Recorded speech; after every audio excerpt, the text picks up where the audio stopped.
बॉलीवुड की मशहूर अभिनेत्री शिल्पा शेट्टी के पति और बिजनेसमैन राज कुंद्रा को सॉफ्ट पोर्नोग्राफी फिल्म बनाने के आरोप में गिरफ्तार किया गया है। राज कुंद्रा पर सॉफ्ट पोर्न फिल्म बनाने के अलावा ऐप पर अपलोड करने का भी आरोप लगा है। आपको बता दें, ये गिरफ्तारी देर रात हुई, जिसके बाद से हड़कंप मचा हुआ है। पुलिस का दावा है कि राज कुंद्रा ने अपने एक रिश्तेदार के साथ मिलकर यूके बेस्ड कंपनी बनाई थी और ये कंपनी ही पोर्न फिल्मों के लिए कई एजेंट्स को कॉन्ट्रैक्ट देती थी। अलग अलग तरह की रिपोर्ट की माने तो राज कुंद्रा ने अपने रिश्तेदार प्रदीप बख्शी के साथ मिलकर यूके बेस्ड कैनरिन प्रोडक्शन हाउस नाम की एक कंपनी बनाई। प्रदीप यूके में ही रहता है और कंपनी का चेयरमैन होने के साथ साथ राज कुंद्रा का बिजनेस पार्टनर भी है। कहा जाता है कि राज कुंद्रा अप्रत्यक्ष तौर पर इस कंपनी के मालिक और इन्वेस्टर हैं। ये कंपनी पॉर्न फिल्मों के लिए कई एजेंट्स को कॉन्ट्रैक्ट देती और फंडिंग करती है। इधर क्राइम ब्रांच की जांच में एक व्हाट्सएप ग्रुप का भी खुलासा हुआ है, जिसके जरिए कॉन्ट्रैक्ट्स को लेकर बातचीत होती थी। इस व्हाट्सएप चैट ग्रुप का नाम एच अकाउंट्स है और इसमें राज कुंद्रा के साथ लंदन में बैठे प्रदीप समेत 5 लोग शामिल हैं।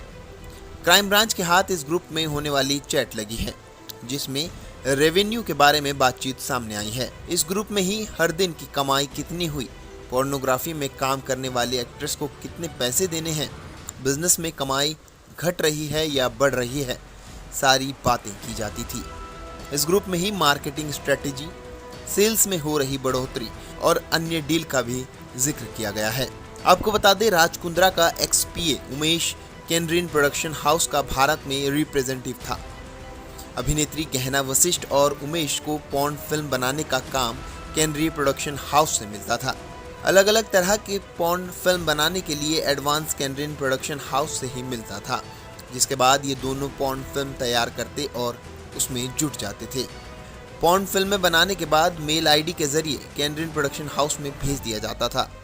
मेल आने के तुरंत बाद ही पैसे सीधे इन लोगों के अकाउंट में ट्रांसफर हो जाते थे।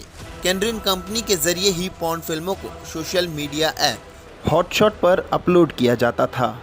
इस पोर्नोग्राफी के मामले में इन्वेस्टिगेशन के दौरान क्राइम ब्रांच को ये भी मालूम पड़ा है कि कैनरिन प्रोडक्शन हाउस देश भर में इसी तरह अलग अलग एजेंटों के जरिए पोर्नोग्राफी का कारोबार कर रही है और पोर्नोग्राफी की फंडिंग भी हो रही है। बताया जाता है कि मुंबई के फिल्म इंडस्ट्री में काम की तलाश में आने वाली भोली भाली और ज़रूरतमंद लड़कियों को इस काम के लिए फंसाया जाता था। लड़कियों को बड़ी फिल्मों में काम दिलाने के बहाने उससे जबरन अश्लील फिल्मों में काम करवाया जाता था।